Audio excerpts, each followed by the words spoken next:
កអើយកុំភ្លីចាំណាប់ខ្ញុំព្រៀងក្តាមញ៉ាបនឡើងតាមប្រទីទៅប្រាំឆោមឆាយដឹកគ្នាទៅឆ្ងាយពីមក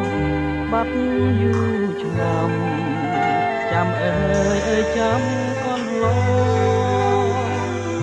លេងបាត់សូនឈឹង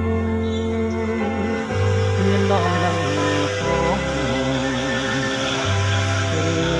ស្រីស្រមានបំណងបែចិនពីបងឬគ្មានចិត្តចង់ប្រាថ្នាឬ